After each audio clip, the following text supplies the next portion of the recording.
Olá! Estreando hoje aqui no Portal Desacato o programa 30 Minutos de Cinema, comigo, Marina Argenta, ex-colunista e agora apresentadora.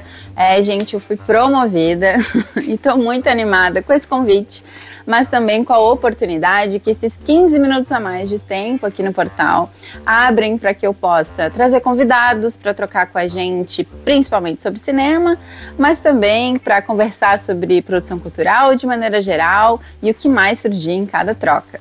No programa de estreia, eu tive o prazer de conversar com o criador da arte, da vinheta de abertura desse programa, o ilustrador, quadrinista, roteirista, diretor de arte e contador de histórias, Eloar Guazelli Filho.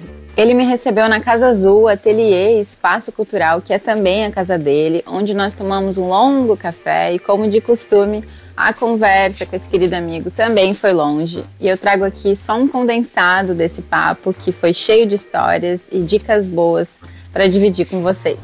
Eloar nasceu em Vacaria, no Rio Grande do Sul, em 1962. Filho de Eloar Guazelli, um importante advogado de presos políticos que lutou contra a ditadura militar no Brasil, ele se criou em Porto Alegre, onde iniciou a carreira como quadrinista, ilustrador e diretor de arte no cinema de animação, ao lado de diretores como Otto Guerra, por exemplo, com quem ele realizou o filme Até que a Esbórnia nos Separe, que é inclusive uma ótima dica para quem quer conhecer um pouquinho mais do trabalho dele. O filme é inspirado nos personagens de Dick Gomes e Nico Nikolaevski, da peça Tangos e Tragédias. Ele é responsável pela ilustração e roteiro de uma coletânea de obras clássicas e fundamentais da história da nossa literatura, como O Pagador de Promessas, O Grande Sertão Veredas e A Escravizaura. Morou muitos anos em São Paulo, onde também foi professor na Faculdade de Animação da FAP. Premiado em diversos festivais de cinema dentro e fora do Brasil, o vizinho, como ele gosta que eu o chame, é um artista múltiplo, inquieto e profundamente encantado com o mundo. Eu tô com um lápis na mão que me deixa mais tranquilo. Então tá bom. Deixa eu só dar um gole aqui no café antes que ele suba. Não deixa o café esfriar.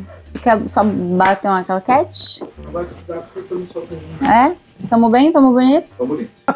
Tenho a honra, a alegria de receber ele, Eloar Guazelli Filho. Viu, Eloar? Fiquei pensando no que te perguntar, né? Tu trabalha como ilustrador, como cartunista, vai dançando da literatura até o cinema, veio das artes visuais e gosta muito de dizer, né, que tu é um contador de histórias. Já te vi muito falando sobre isso. Então, te apresentar é difícil, porque são muitos adjetivos que eu poderia usar. Acho que tu não gosta muito deles e acho que seja uma anarquia também, né? Tu trabalha como ilustrador, dessa tua formação também um pouco política, não gostar muito dos rótulos. Por que tu não se enquadrou em nenhuma linguagem? Por que tu gosta de se chamar um contador de histórias? Em primeiro lugar, estou muito feliz, muito honrado de receber a vizinha, né? A vizinha que montou uma espécie de armadilha, assim, para o ilustrador, da qual eu me sinto muito cômodo de participar.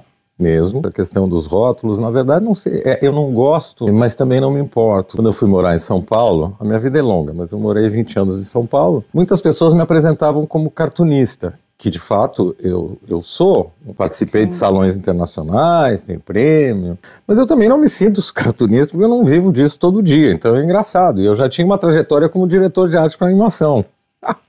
Então eu vou pulando e eu faço uma graça.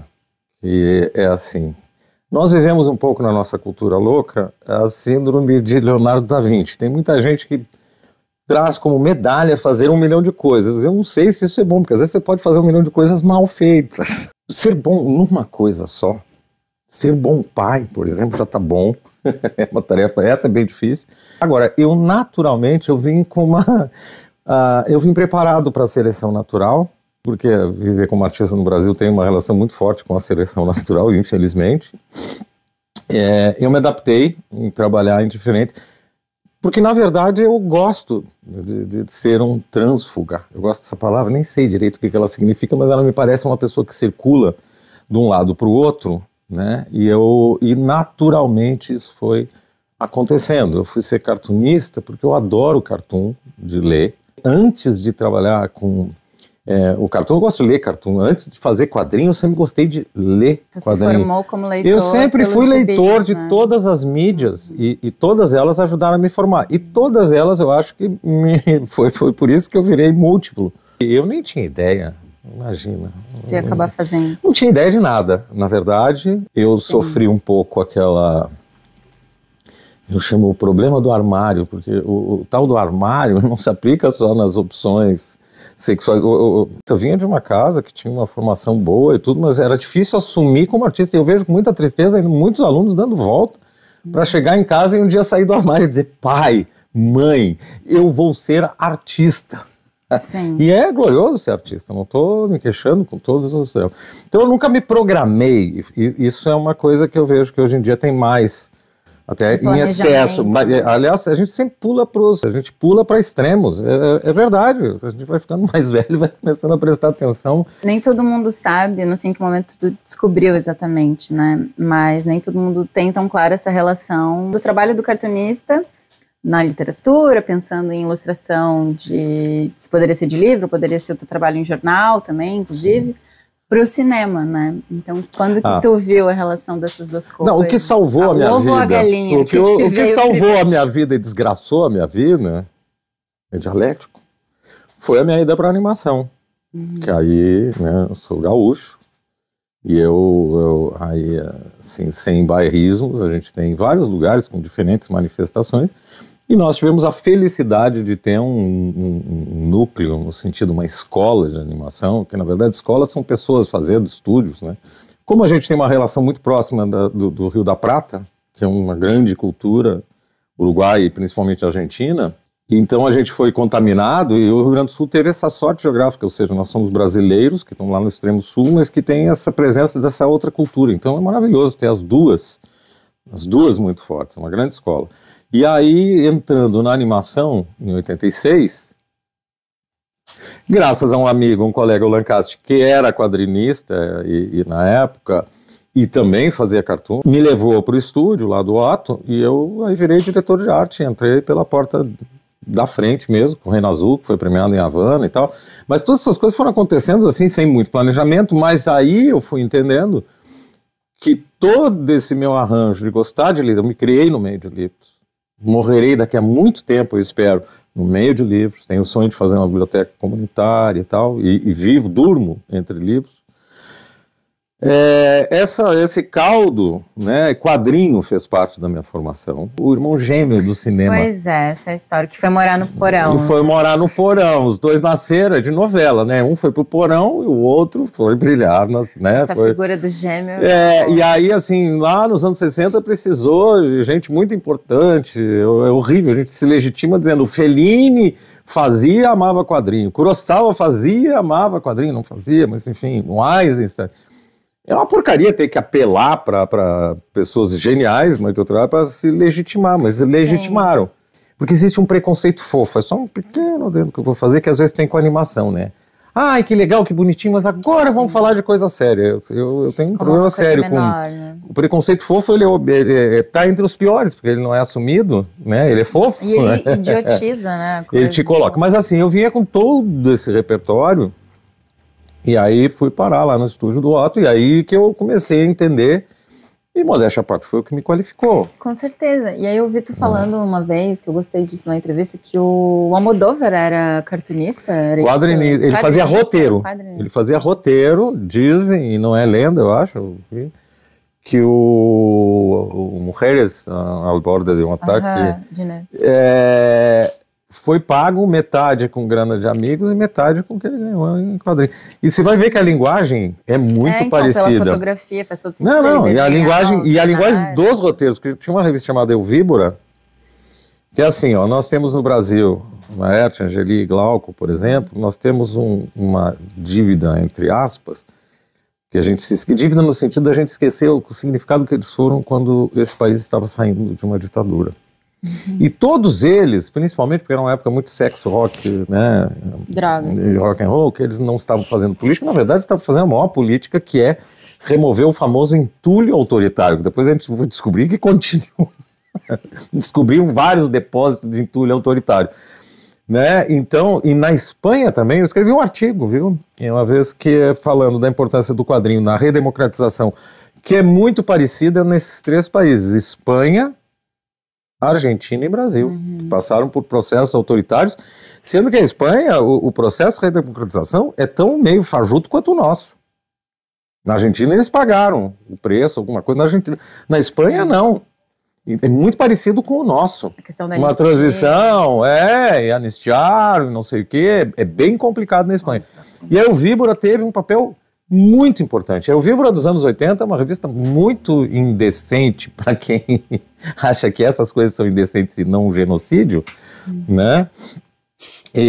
Mas ela traz, assim, depois de 40 anos de uma ditadura absolutamente pesada em termos de relações pessoais, e vai removendo. Quer dizer, o trabalho do Almodóvar é um dos mais políticos que existem no mundo.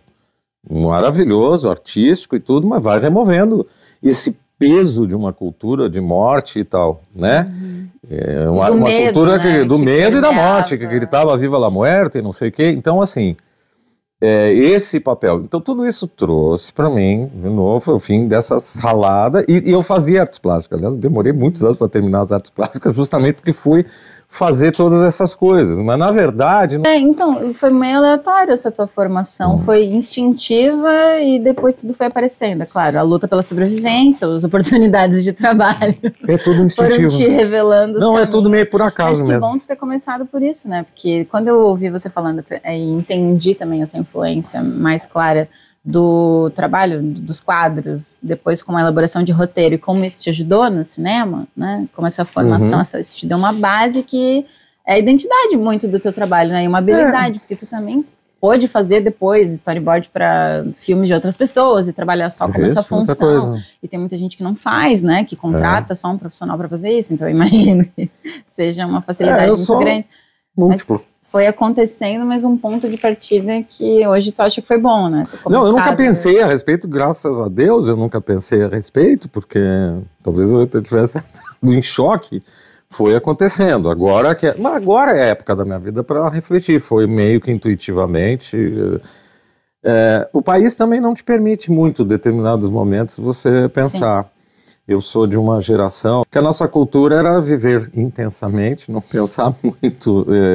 É o oposto do que eu vejo hoje em dia. Tem gente tramando já o pós-doc. Tinha um não me amarro a dinheiro, não. Tinha uma série de casas, não. Grande, e era viver intensamente, até que eu perdi muita gente nesse jogo. O que me manteve foi sempre esse amor à arte, amor à criação e tal. Então não tinha reflexão. Claro que existiam pessoas organizadas, óbvio. Eu não estava nesse grupo e o caldo de cultura, na época, talvez não tenha me ajudado muito. Mas no fim das contas ajudou, e eu vou te dizer uma outra coisa. Eu sou professor, né?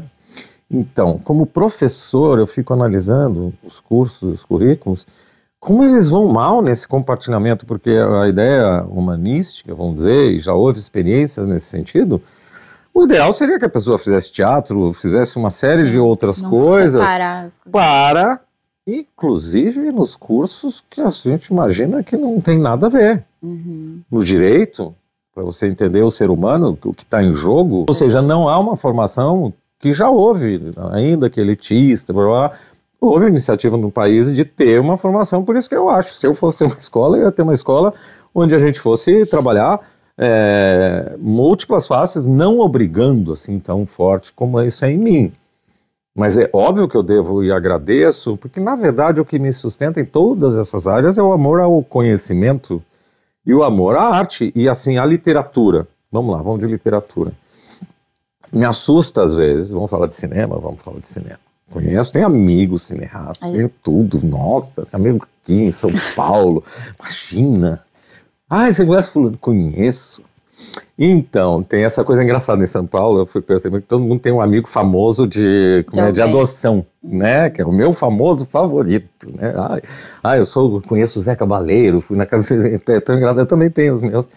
É meio bizarro, mas vamos falar sério. Então, o cinema. Eu às vezes me assusta a pessoa, eu vi muita gente assim que faz cinema e só pensa cinema. Tu vai falar não do tá bom. cinéfilo paulistano. Do cinéfilo paulistano. Agora que eu não moro mais aqui, eu posso falar, que eu quase apanhei uma vez na USP. Eu gostei dessa Eu figura disse aqui, né? assim, porque eu fui falar de um autor que é o autor do Little Nemo, agora me falta o nome dele, é um gênio. Little Nemo é um grande personagem dos anos 20, 30, que inspirou o Moebius, depois fez, que é um grande quadrinista, depois fez direção de arte, fez uma animação com... do Winsor McCay. Winsor McCay é um gênio e é um dos criadores da animação. Da animação. Em 1912. Era um gênio. Maravilhoso. Eu fui falar, eu falei do Winsor McCay e ninguém conhecia. Mas era um ambiente de na faculdade gente... de cinema. Eu fazia, sei lá o que eu fazia. Uma Na cadeira USP. de cinema na USP. Chique, eu Vamos fiz dar coisa. nomes. Era na ECA, eu fazia, sei lá, uma cadeira especial lá sobre cinema e não sabia. Você sabe que o cinéfilo paulistano é ótimo. Primeiro que não é um, é sempre um casal. Eu adorei E eles essa parecem que figura. vieram de Vênus. Nada contra, viu? Amo o povo de São Paulo, Não, meus e porque filhos isso são se aplica a paulistanos. qualquer pessoa que fala que é cinéfila, né? É que é o topo da escala, tem em todos os lugares, tem em Buenos palavra Aires, mas horrível, lá, assim como você tem Uma um identidade. intelectual carioca, tem não sei o quê, é sempre um casal, eles ornam perfeitamente, um dia eles vão terminar um ser só, e eles parecem vindos de outro planeta, que é outro planeta, eles nunca veem a luz solar, por exemplo, é muito difícil. Evita. E eles viram todos os filmes, a Nouvelle Vague da Mongólia tem, o novo cinema de Burkina Faso, tudo eles viram. E eu disse, no meio desse ambiente, isso. Olha, eu fiquei irritado, que ninguém conhecia o Winsor McCay. Ficou irritado. Eu fico irritado, né? Eu fiquei irritado, e aí eu disse... O cara que vai fazer cinema e só vê cinema não sabe muito bem de cinema. Não sei como eu saí vivo. Mas é verdade, todos os grandes cineastas, homens, mulheres, o que sejam, da onde sejam, os grandes mesmo, a maior parte deles, sempre teve uma relação muito forte com outras coisas. E me assusta, às vezes, a ultra especialização, ela acontece em outros territórios, mas eu percebo mesmo, às vezes no cinema, só o cinema. Quando o cinema, ele tem uma ligação fundamental com a literatura e também com a vida, né? O Herzog, um dos meus cineastas prediletos, o Alemão Louco, Fitzcarraldo, louco de pedra, né? E polêmico. E ele vem para uma palestra em São Paulo e perguntam para ele, o que é que você aconselharia um jovem cineasta? E ele diz algo que, assim, eu digo, mas é isso, eu que digo. Leiam muito e caminhem. Olha que maravilha, o cara não disse, se especialize em estética do movimento, sei lá o quê. Eles leiam muito e caminhem, que é exatamente o que eu faço. Não é obrigatório, viu? Cada um, mas esse sentido. Mas é que tu está falando pensando nos currículos, né? Porque tu, como professor, também olhou muito o currículo e tem esse... Por que se separa tanto? Por que se segmenta? Porque isso acontece em várias linguagens, mas é que se a gente está falando da sétima arte... mas isso vem... Deveria ter um olhar geral. Mas vem... Eu não quero derivar para isso, mas vem de 20 anos de uma ditadura militar, das mais malévolas de todos os tempos, que eu acredito que destruiu por muito tempo esse país. Pronto, acabou. Então, assim, quando as pessoas perguntam, e essa legião de imbecis? Eu digo, bom, nós temos 20 anos de uma ditadura que ela foi democrática, ela transformou em idiotas os filhos dos caras que promoveram, porque não foi só um golpe militar, foi cívico-militar, e eu tive o privilégio patético de conviver com essa gente, mas é preciso dizer, a destruição intelectual, a destruição de projeto nacional, a construção... A desarticulação total, estava ali aquecendo. É uma desarticulação grave. Então a gente se pergunta, mas por que tanta coisa, às vezes precária? Aí sobra o quê? A intuição. Que aí realmente, eu acho que tem um lado glorioso, mas a gente não pode... Chega de ser herói, chega de usar a intuição, nós não precisamos provar nada mais ninguém. Sim. Agora, essas questões foram importantes, eu tenho que reconhecer. Então eu venho desse caldo de cultura e gostaria de quando eu dou aula ou quando eu tenho um contato com alguém, eu gostaria de trazer essa ideia que está espelhada na minha vida aqui. Pois é interessante como talvez isso seja mais específico no cinema, né? Uma tecnicização da coisa, uma separação, uma forma de produção que tem a ver com uma indústria, é claro que é diferente de todas as outras linguagens, Isso é bom por muitos motivos, temos um dinheiro aí, né, que circula. Sim, não me fala essa palavra que eu me arrepio, viu? Eu sou entrega cartunistas, gosto. né? Sim, não. Então, trabalhar no meio editorial com literatura é uma coisa, ser professor é uma outra coisa. Acho muito bom falar sobre isso, sobre a produção, né? Sobre o que tu foi fazendo. E como o cinema incorporou esses profissionais para trabalharem na base do roteiro, por exemplo, né? E que é fundamental, sem eles não tem como. Mas também tem a ver com a formação. E que vai dar uma diferença, não adianta, vai dar uma diferença. No profissional, na arte vai dar uma diferença. Você vai ver, quando se elogia muito o cinema argentino, por exemplo, não quero ficar matando, mas realmente tem obras-primas, como a gente também tem. Do cinema argentino. Mas assim, né, mas vamos lá, mas tem coisas que impressionam e tal. É uma qualidade, vem do quadrinho e da literatura, não é só a literatura, é o quadrinho. Eles tiveram o maior roteirista, o cara que transformou uma parte dos roteiros no mundo, deu um outro patamar, que é o Westerheld, criador do Eternauta. Só isso. Agora, eu conheço essa história há 40 anos. Desaparecido ele e as 4 filhas, não pode ser mais trágico, né? Mataram, só sobrou, resgataram 2 netos agora. E o Westerheld é um cara que vai mexer no roteiro a ponto de, nos anos 50, criar um novo tipo de herói, não era comum, que é o homem comum, veja, é a história dele mesmo, é o homem comum, um pouco a história do meu pai, que arrisca a sua vida, arrisca a sua saúde em função de um dever ético moral. Esse é o herói, pode ser qualquer um. No universo onde você tinha heróis como o Super-Homem, não sei o que, ele cria um herói, é o cara da esquina que resiste a uma ditadura, por exemplo. Né? Então, e ele formou. Então você vai pegar um lastro, vai pegando. Agora, no caso meu específico, tem um fato que eu fui para animação, que é um cinema que já é híbrido, né? Que já está colado nas artes plásticas, já está, também sofre o preconceito, já sabe que é só para criança, não sei o quê. Tem obras para outros públicos, exatamente como quadrinho, obras impressionantes, né? E além tem a obra. Bom, é um pilar do cinema mundial, só isso, né? Pode ser comercial, pode ser isso, mas é um pilar do cinema mundial. Só que aí ele tem essa ligação mais forte com as artes plásticas mesmo, né? Fica mais naturalizada essa entrada, né? Ele é, entre aspas, assim, mais...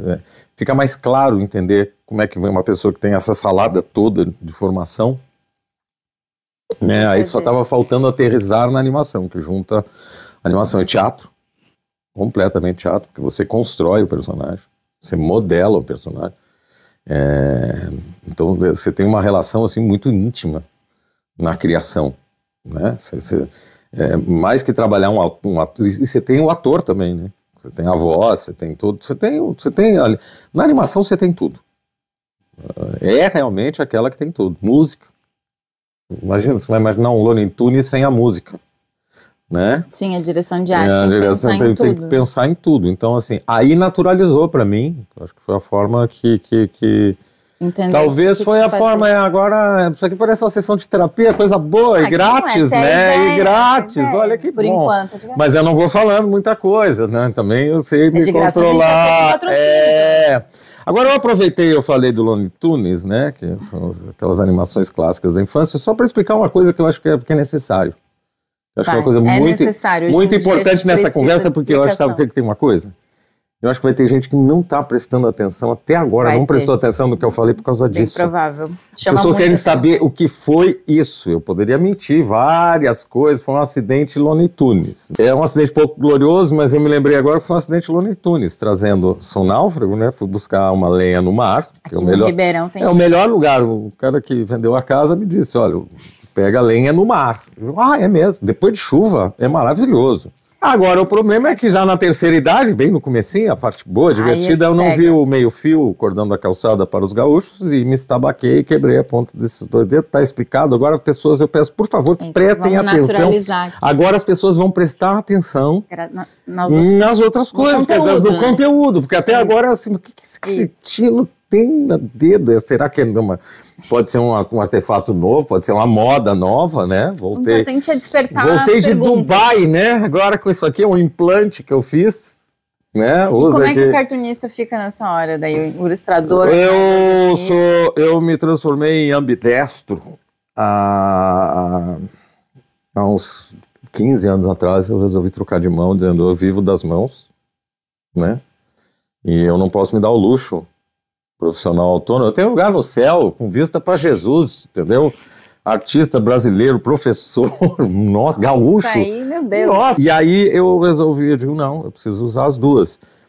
E tem um lado sério, experimentar outra mão. Mas isso tem a ver com a nossa conversa. A minha experiência toda é meio trancos e barrancos. Eu acabei de fazer um mestrado com 42 anos, eu agora estou com 89. Quando nasceu a minha filha, eu tinha 42, lá em São Paulo. Eu disse, não, preciso fazer alguma coisa para garantir estabilidade e ingenuidade. Mas ajudou, né? Virei professor depois na FAP, fui dar aula de animação e fiz um mestrado, esse que eu fui ver sobre quadrinhos, e aí eu fiz disciplinas muito boas lá na USP. Sobre o Canini, isso? A minha dissertação era sobre o Canini, que é um grande cartunista. Ele foi simplesmente o cara que nacionalizou o Zé Carioca, que foi criado numa ação de relações públicas americana. Ele vê uma exposição que tem um papagaio, dali ele tira o Zé Carioca. Zé Carioca. Não, é um projeto de cultura do Brasil que existia. Eu estava em São Paulo fazendo MASP. Modernismo. Tinha projeto, maravilhoso. A gente já teve um projeto invejável, veja bem. Mas o Canini é o cara que nacionaliza. Ele põe a favela, ele põe a carestia, ele põe a Associação dos Compradores do Zé Carioca, ele põe falta de luz, tudo em plena ditadura militar. Isso é maravilhoso, essas coisas parecem pequenas. Se viesse um ET aqui agora, tu tivesse que explicar para ele por que essa redundância de arte política, né? Pensando, por exemplo, no trabalho disso, dessa ação que o Canini fazia para romper, né, esse grande veículo, pensando na influência que o trabalho da Laerte teve, por exemplo, na tua formação, pensando, se tu tivesse que explicar por que todo esse trabalho é político, por que essa arte é política, como é que tu faria para explicar? Pobre ET, primeiro ia sentar, vai abrir uma cachaçinha, né? Então eu diria, querido ET, passa uma semana sem grana nesse país aqui, e você volta aqui, você vai estar sabendo tudo, você vai entender perfeitamente as nossas necessidades. Agora, eu acho, assim, sinceramente, que isso deixou muito intenso naquele momento, né, e que isso poderia ser mais natural. Sim. A gente é político, a gente é bobo, eu acho que a gente tem que... É que esse natural, ele não nos é permitido. Porque, acima de tudo, a arte é arte também. É um território inútil, esse lado inútil é fundamental, é estrutural da coisa. Sim. Às vezes vem o pessoal com uma pastinha e traz, gostei de fazer artístico. Né? Eu acho que é fundamental. Então tem essa coisa de eu procurar entender. Eu acho muito mais importante do que a gente dizer tal lugar, eu falo, por que as coisas acontecem, onde foi que a gente errou também, isso ajuda a prevenir. Sabe que eu me dedico a olhar documentários antigos para ver a capacidade do ser humano ir para a beira do desastre dizendo assim, tá tudo bem. Eu acabei de ver a Guerra de 14, a quebra da Bolsa e a queda do Lehman Brothers, né, que é mais recente. Gente, é um circo de horrores, gente assim, respeitabilíssima, fazendo escancaradamente uma idiotice que vai dar uma coisa gigantesca e dizer, tá tudo certo, olha aí galera. E depois diz assim, foi mal. Tu herda o nome do teu pai, né? Teu pai foi advogado, de preso político, né? Muito importante na história do Brasil, na história do Rio Grande do Sul, ali, principalmente, né? Pela atuação dele, né? O Azelio Filho. Isso, esse filho. E pra ti foi muito natural essa formação na tua casa. Tu herda também a biblioteca, né? Um pedaço da biblioteca do teu pai, e foi tendo essa formação natural na tua casa, um letramento, não só através dos gibis, mas os livros estavam na tua mão, isso foi te formando e tá hoje no trabalho que tu faz, na arte que tu faz. Mas não foi assim para todo mundo, né? Então, acho que teve essa naturalização dessa tua formação, dessa tua conscientização política, que é o que eu vejo que tu fez também naturalmente com os teus filhos, né, ter os livros acessíveis e criando pensamento crítico, né, porque a importância de ler um livro, né, a literatura te abre o mundo, te traz reflexão e através dela você vai criando, e o desenho vai virando mais um interesse, enfim, as coisas vão ficando naturalmente, né, para uma pessoa que pensa, que lê, que cria, politizada, né, no sentido puro da palavra, Claro, de entender olhar o mundo, ser né? político, exatamente. Olhar o mundo, quem somos nós, o que estamos fazendo, e não mais ter mini coaches no mundo de hoje se perguntando para que a gente estuda Aristóteles, né? Ai, meu Deus, que coisa horrorosa! Não, mas é isso, que achar que é uma coisa inútil, né? Que saber pensar e ter pensamento crítico é uma coisa inútil, que a gente não vai usar isso para nada. Absolutamente e que eu quero assustador. Não, absolutamente. Mas isso filme foi de acontecendo, terror. Né? A gente foi separando, aprender a pensar com... É que conseguiram piorar o que já era ruim. Vamos lá, então vamos chegar assim. Primeiro, né, até te dizer... Foi uma pergunta, mas... Não, mas tá bom, tá fluindo, né? Espero que... Mas assim, ó, é engraçado sempre no sentido de curioso. Não, foi uma pergunta assim, eu queria que tu comentasse essa relação do teu pai, essa tua Não, tudo bem. Política, eu assim. até pensei nele um dia desses, eu dei muita coisa boa. Só que a diferença é que eu fiz terapia, então eu me relaciono melhor, ajuda muito. Não, mas ajuda muito, porque é quase que, assim, assustador uma série de questões onde eu estou parecido. Meu pai dizia no fim da vida que ele queria morar num lugar longe de todos. Ele estava de mal com o mundo e quem conseguiu realizar isso sou eu. A mãe é importante, o pai tem esse peso todo, essa, digamos, nessa formação política, né? O pai é militante do Partido Comunista, botou o dele em risco. Eu fui ameaçado de morte. Eu atendia o telefone, era para ele, mas dizia, tu vai junto. Com 10 anos, não é bom. Eu sabia eu sei desde os 7 anos todas as maneiras de torturar, enfim, fez um estrago tremendo que a terapia depois consertou, vocês estão vendo que eu estou aqui. Completamente. Eu diria para um marciano, cuidado, que essa gente é muito perigosa, e é mesmo. Quebrou eu quebrei com 7 anos a minha ingenuidade, eu sei coisas que eu nem vou falar. Eu sei tecnicamente as coisas, eu escutava as conversas com ele, claro que isso vai marcar. Mas vamos pegar o lado também positivo. Muita literatura, que foi o que ajudou a segurar o meu pai. E o que fez ele um profissional diferente, o que fez ele, entre outras coisas, foi a literatura. Então, e a minha mãe era alucinada por literatura francesa, meus irmãos eram alucinados, minha irmã.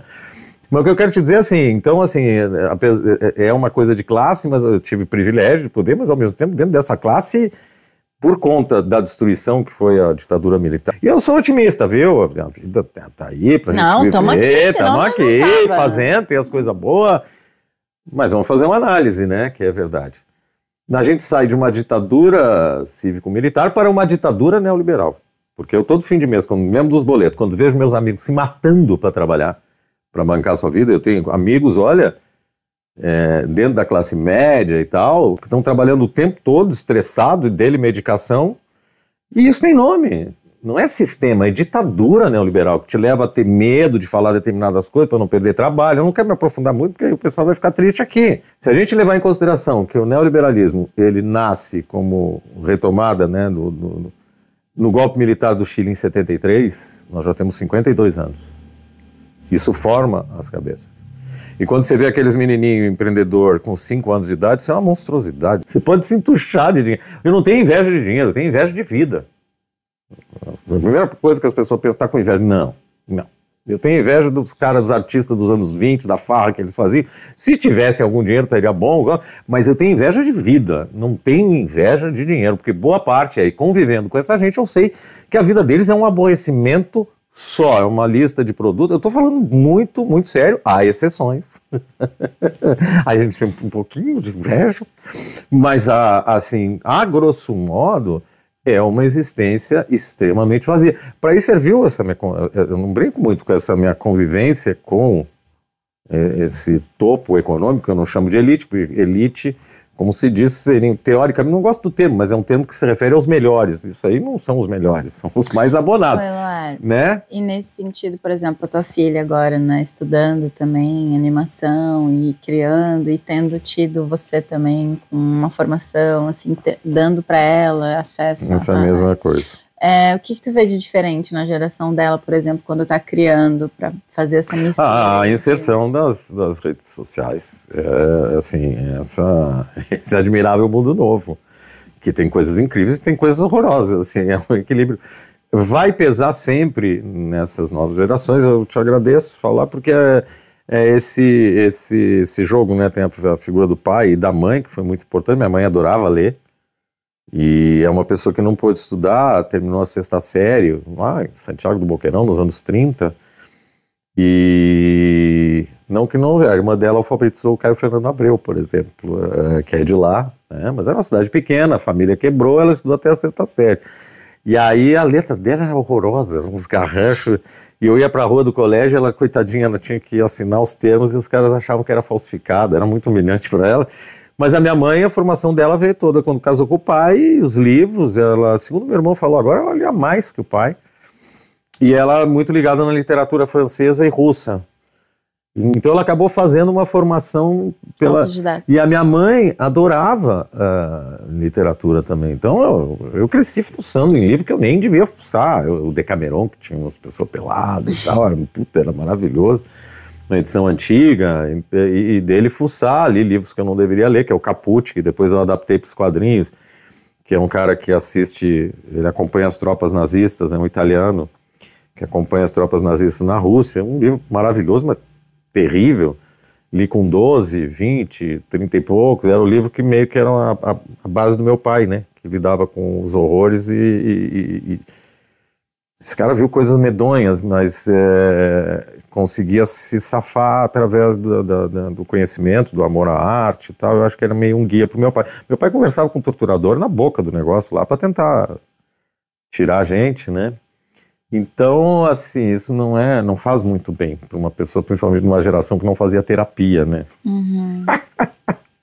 Mas, assim, então teve toda... Agora eu ver isso nos meus filhos, na Flora e no Vicente, claro que passou. Eles leram muito quando eram crianças, não é só ler. A relação com o mundo, a relação de ver o mundo politicamente, e, na verdade, não tem doutrinação. A gente influencia, mas não, a gente é meio maluco também, muita festa. Olha, é uma coisa que também tinha muito na minha casa. Não era uma coisa sisuda. Sim, um ambiente que coisa livre, interessante, né? Que tinha na vida. Isso eu vou carregar também, que é importante, que é o humor. O sentido de humor, viu?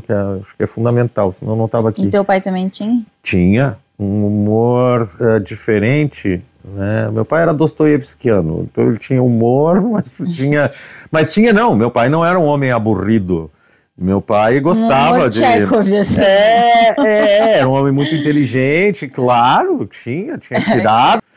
E aí, por exemplo, o humor do meu pai, Uma Pequena Vingança. Um dia eu vou fazer um livro chamado Kremlin, que era o apelido do meu prédio na praia, que é um prédio que foi construído por comunistas na praia mais rica do Rio Grande do Sul, e um prédio onde o Brizola foi, um pouco antes do golpe militar, tentar uma articulação com o Partido Comunista. No verão, tudo de calção. Um mês depois estava todo mundo preso, o pai não, tentando tirar os caras. Em 64, tem uma foto no colo do Brizola. Só que o prédio é uma paródia, o Kremlin, porque ele tinha os comunistas e tinha liberais também, eles eram todos mais ou menos amigos. E tinha um general no prédio. Não era golpista, mas era um general conservador. E eles fizeram essa pequena vingança, tinha as vinganças, tinha sofrimento, tinha tudo, tinha o churrasco, então misturava tudo, tinha festa. Esse prédio é fundamental, esse prédio congregava no verão, muito politizado. E a graça que o pai fez, eles estavam todos na praia, e existia o hino do golpe militar, era o hino da Revolução, que eles chamavam Revolução. E o pai fez uma aposta com os amigos dele, todos os velhos comunistas, e não só os comunistas, tinha os velhos gaiatos, que ele ia fazer o general cantar de cócoras o hino da Revolução. E fez? Fez! O general estava indo para a praia e eles vão ficar todo mundo de cócoras aqui. Aí, mas o general, vem cá. Aí o general veio, naturalmente... Todo mundo deixou para cantar. General, eu estava querendo aqui ver como é que era o hino da Revolução. O general cantou. Eles devem ter lavado a alma. Então esse era um caldo de cultura em que existia também humor e muita festa. Eu vivia numa casa que nos momentos mais horríveis, assim, eu vi meu pai sempre com uma mala. Meu pai, depois eu fui descobrir, tinha um revólver para se matar. Que ele entendia que qualquer um que fosse torturado não tinha obrigação de resistir, mas ele era um cara muito orgulhoso, ele não ia aceitar. Então depois eu fui descobrir que o revólver que ele tinha era para... Então tinha esse peso, obviamente que tinha, uma mala pronta. Uma iminência, né? Agora ao mesmo tempo, grandes e históricas festas na nossa casa. Muita festa boa na minha casa. Então assim... uma casa que também tinha alegria, tinha peso, tinha tudo. A minha mãe é uma casa meio família Addams, né? Minha mãe, muita música, música clássica. Eu me lembro que a minha mãe gostava muito da marcha fúnebre. Tinha pessoas que tinham medo da minha casa. Porque a marcha fúnebre, eu acho que é do Chopin, tem uma do Chopin, não sei, eu sou uma ignorância, tem aquela aquilo é um trecho, é uma frase, ela é longa, entendeu? E é bonita. E tem aquele pedaço que, não sei agora, todo filme que tem enterro era E a minha mãe botava aquilo em altos brados. E minha casa era perto da igreja, tinha gente que passava do outro lado da rua. Eu fui descobrir ao longo do tempo que a gente tinha a fama da família Adams, né? E tu era a Vandinha. O Vandinho. Com certeza. Fala aí da geração da tua filha, então, como é que tu acha que eles têm que lidar com isso.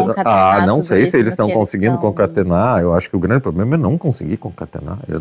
O grande problema é não conseguir concatenar. Olha, você falou certo.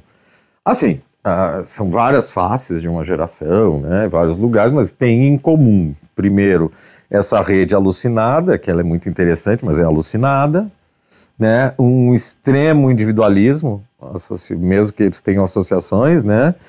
Um total desamparo em termos de espero que voltem, não como utopia, mas projetos de mundo, isso é o que mais assusta. Eles falam com naturalidade do fim do mundo. Você não pode, isso é indecente, você falar, isso é pornográfico no sentido, você falar com naturalidade do fim do mundo, não dá para aceitar.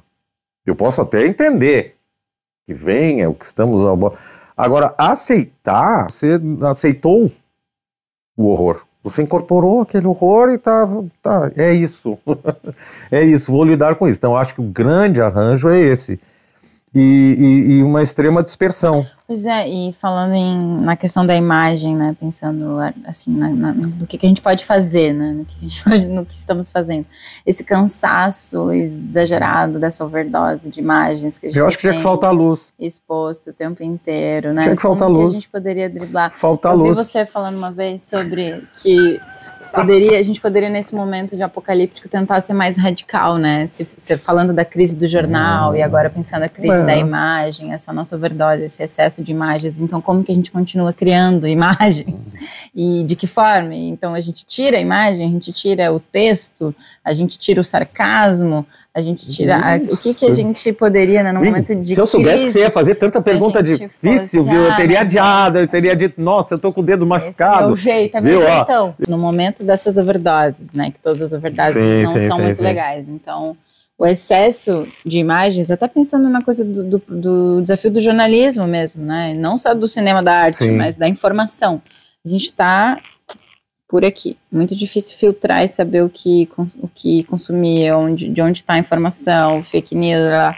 Nessa crise toda, né, da verdade, do excesso, como continuar criando não necessariamente imagens, mas histórias, né? Histórias, eu acho que é vivências, né? Eu acho que talvez tinha que ter experiências nesse sentido, em grupos, sei lá, criar comunidades. É uma palavra boa. Criar comunidades, né? Um espaço onde essas coisas possam acontecer. Eu acho que tem que tratar, inclusive, como trabalho de desintoxicação, porque eu acho que é uma sociedade... E aí todos, né, intoxicados. Eu estou tentando fazer isso um dia desses, claro que eu tenho um privilégio, tá? Mas não importa, você tem a possibilidade de caminhar. Eu morei em São Paulo 20 anos e caminhei muito e areja até onde... Não, são muitas São Paulo, então, viu? Você presta atenção. Certo. Certíssimo. Essa desintoxicação, eu acho que eles estão precisando de mentores, eu não gosto da palavra, mas de pessoas que vêm de um universo anterior a essa catástrofe, eu considero uma catástrofe. Não é a coisa em si, a forma como ela veio apresentada, uma catástrofe, uma intoxicação. Já estava tóxico o negócio. Mas tu acha que a gente está numa crise da forma, né? Do modo de fazer? Eu acho que tem que acalmar. Eu acho que devemos baixar a bola, olhar o mundo. Olhar o mundo, olhar um pôr do sol, parece muito romântico, muito tudo. Não, caminhar, ficar vendo gente, desconectar, porque senão Não vai, não. É porque, não muda nada. Muda, é uma arte muito intoxicada também. A arte do tempo que ela vê. Por esse tempo. Não é um tempo que o cinema estava acostumado a ver, né? É muito acelerado esse tempo, de uma digestão complicada. Tudo tem que ser muito rápido. Muito rápido. E isso, pra mim, é assustador. Vamos ter que fazer só charge. Eu tenho medo, às vezes, de parecer assim, né? Agora que tu tá mais velho, tu tá achando tudo ruim. Não, eu não acho. Eu não acho. Eu até vou dizer uma coisa horrível que eu não devia dizer. Eu vejo a vida como uma festa, né? Não como festa farra. Eu analiso assim, eu faço uma paródia muito simples, uma parábola que é assim. Por favor. O meu filho de 16 está chegando na festa, ele ainda está se arrumando para entrar na festa. A criança não vai. Aí... A Flora, que tem 20, eu já tô há um tempo ela está às 8 da noite, chegou cedo na festa, tá entre 8 e 8 e meia. Eu já tô às 2 da manhã. Né? Não, tu tá às 11, que maravilha. Calma, eu também tô. Não, são várias, às 11. E eu que tô chegando às 3 horas da madrugada, a Lu passou da meia-noite, já disse passou da meia-noite. Às 3 ainda é bom, porque é aquela hora que vem gente. Vocês aqui. Depois das 3 que nada de bom acontece. Pode acontecer, não seja chata. Pode acontecer, tem pessoal que vem de outra festa e tal. O ruim é às 6, quando os passarinhos começam a cantar. Aí, e, por exemplo, nessa minha festa agora eu já vejo pessoas que não estão. Cadê o fulano? Que coisa. Sem dar tchau. Sem dar tchau, né? Mas assim, eu já vomitei, já fui expulso da festa, já beijei, tá tudo certo, ainda tô beijando, tá tudo bom. Né? A festa tá boa, não. Agora, essa imagem, ela é boba, mas tem um outro lado que eu digo. Continuo achando a vida fascinante, calma, tem que equilibrar. É o modo de vida. Vamos lá, vamos trazer as relações pessoais mesmo. O que faz um velho louco, náufrago? Eu uso a imagem do náufrago e vejo todo mundo como náufrago. Acabei de vir de São Paulo e vejo vários amigos como náufragos. Entendeu? Cada um no seu canto lá, tocando seus trabalhos, náufragos, sabe? E aí eu também penso, eu fico elucubrando, eu escuto muita queixa das amigas. Eu tenho muita amiga. Com relação à qualidade dos homens. Mas assim, a qualidade, não é nem nas coisas horríveis. Eu tô falando uma coisa mais comezinha.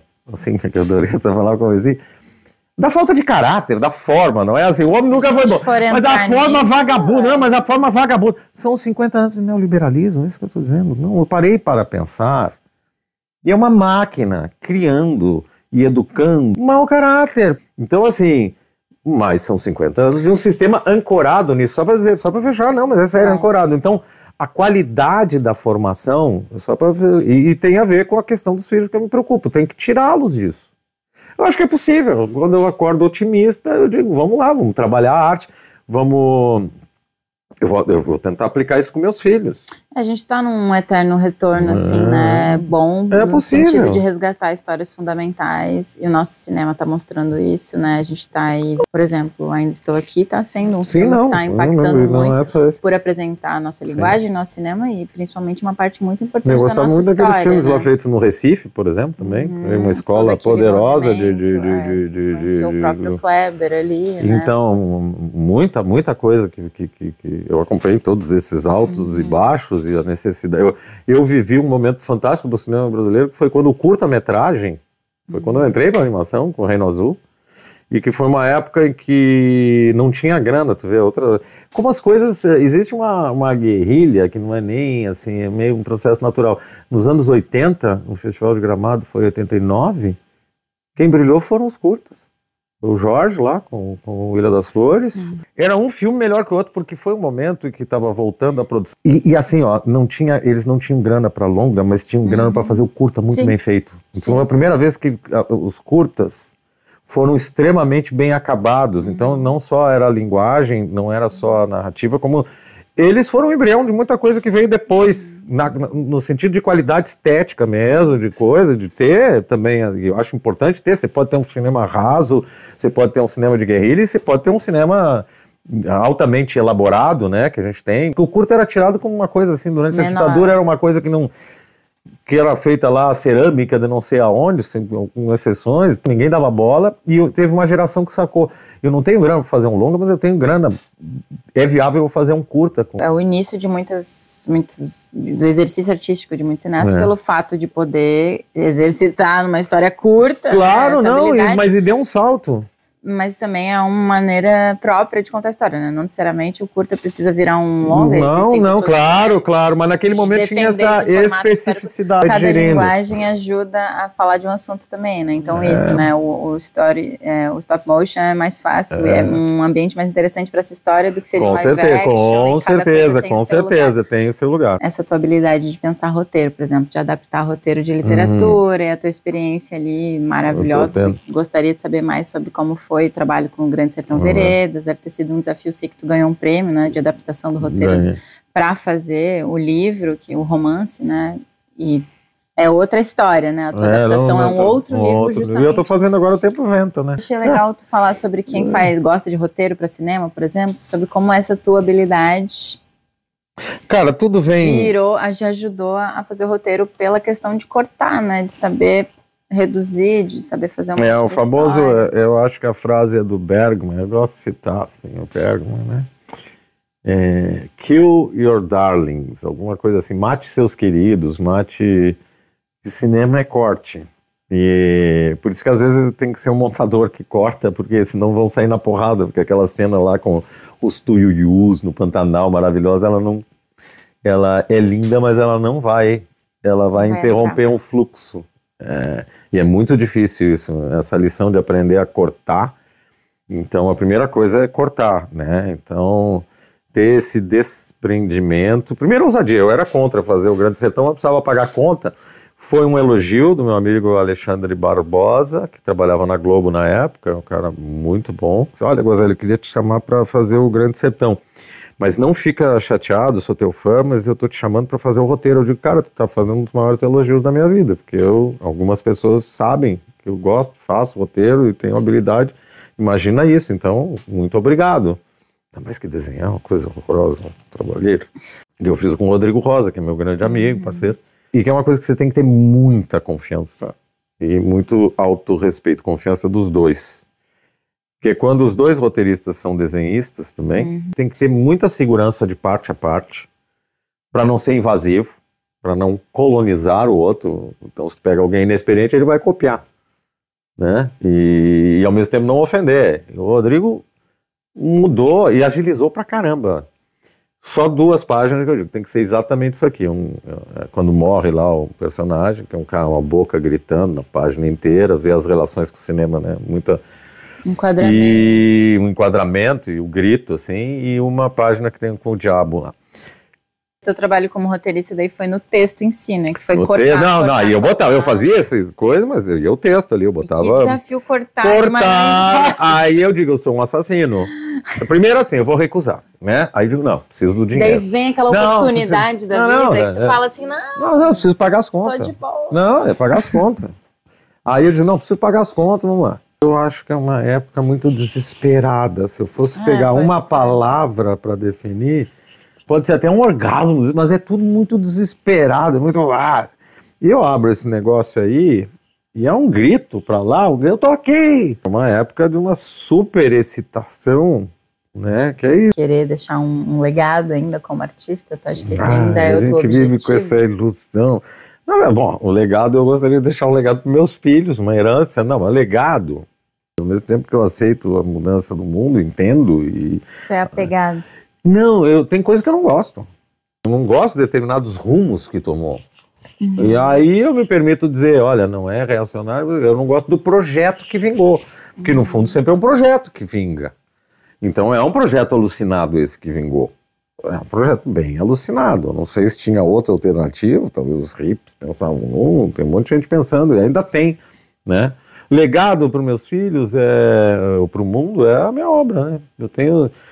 É por isso que eu falei da questão do tempo. Eu sou um artista meio medieval, ou meio renascentista, e inconsciente. Eu faço uma cidade montar há 30 anos. Sou uma pessoa... Então, mas eu estou no oposto dessa coisa instantânea. Sim, e coisa. Contramão, né? Mas nunca pensei, ainda bem, eu sou uma pessoa, gosto disso, né? É intuição. Não tinha um projeto de dizer estou na contramão do mundo, não. Eu gosto de fazer aquilo, talvez passar essa ideia, vamos fazer exercícios de coisas num tempo diferente. Não é só excesso, é a questão do tempo alucinado. Mas Acho não que teve... mudou o ambiente? Não mudou completamente, não, mudou assim a ponto de eu dizer que bom, mas não mudou porque não mudou socialmente. Sem a outra coisa, não. Eu não vejo. Precisa de algo mais não, você tem um grande avanço, né? num lado, mas tem que ter o estrutural. Tá lá, vamos falar de cinema. O Fellini, não é a Dolce Vita. Um dia desse eu fui ver, maravilhoso, não era Dolce Vita, o que era? Era um Fellini, fui com uma amiga em Porto Alegre, foi um vexame porque eu dormi. O filme era maravilhoso, mas eu tinha tomado uma garrafa de vinho de tarde, comido um churrasco. Errou. Idoso, né? Idoso. Ela me cutucava. Não, filme, ela me cutucava. Tem que ver de manhã com café. Não, e o filme é lindo. Eu cheguei à conclusão, não, que assim, aí no espelho eu digo, mas quem é esse velho?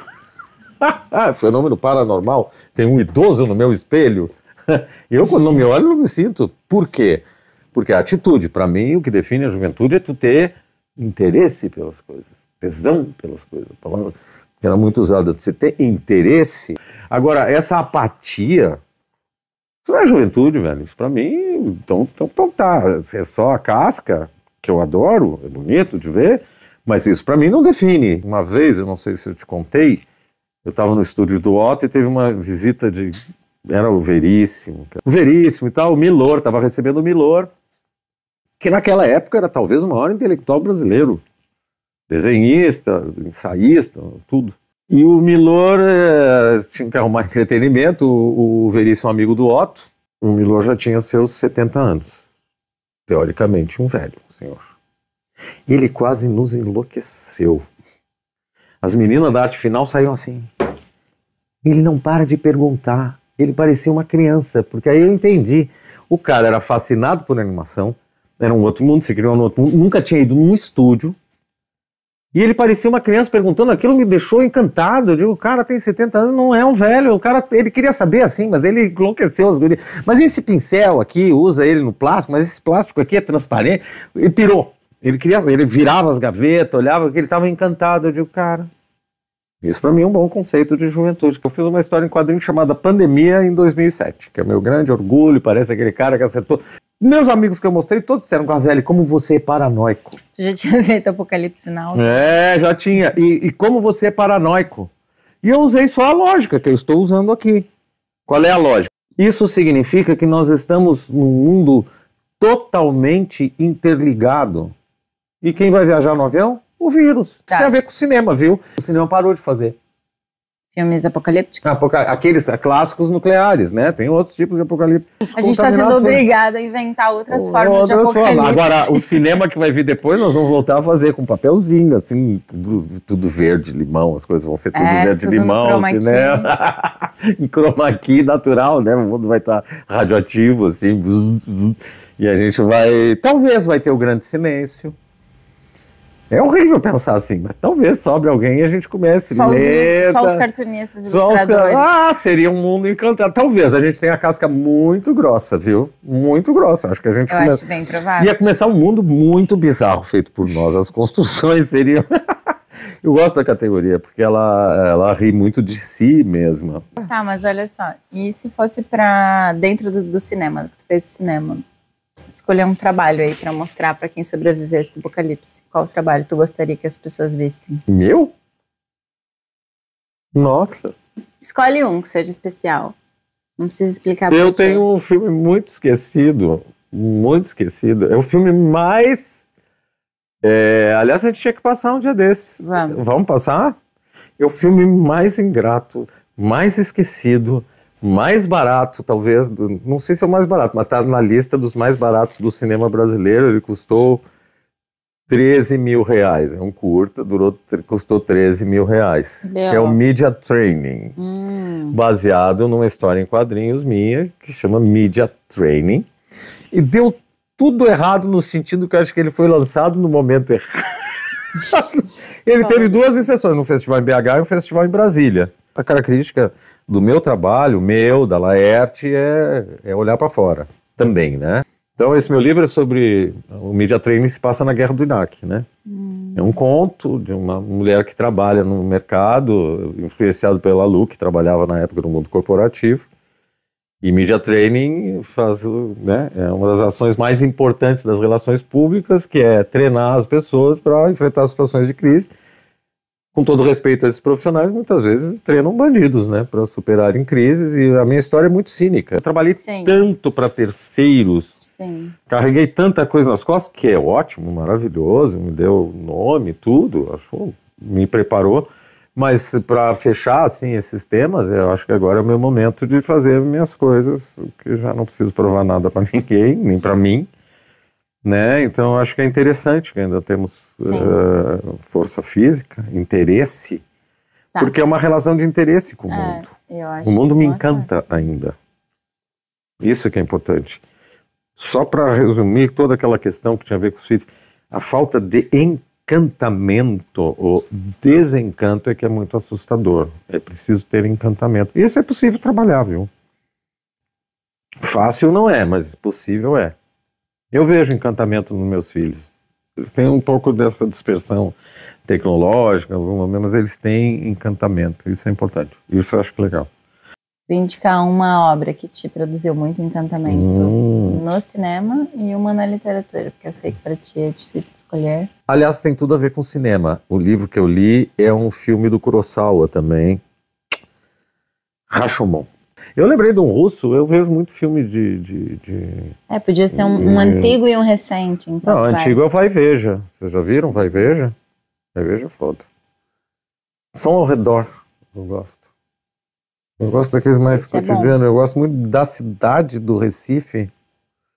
O cenário, né? O cenário, mas agora estou interessado também em ver, eu vejo, tem os antigos também que eu gosto, de São Paulo S.A. Tá, e indica o trabalho de uma mulher agora. Tem. Como é o nome daquela mulher maravilhosa, Vágida, como é? Eu digo do errado o nome dela. É verdade? É, maravilhoso, eu estava vendo um dia desse. Mas eu não tô com tempo. Acho que temos muitas dicas, né? Muitas dicas boas. Tem. Queria te agradecer. Muito obrigada. Imagina. Eu que agradeço a oportunidade de tomar um cafezinho, trocar uma ideia. É um prazer, né? Os troços que fluem. Também agradeço a qualidade da entrevistadora. Não, mas é verdade. Opa!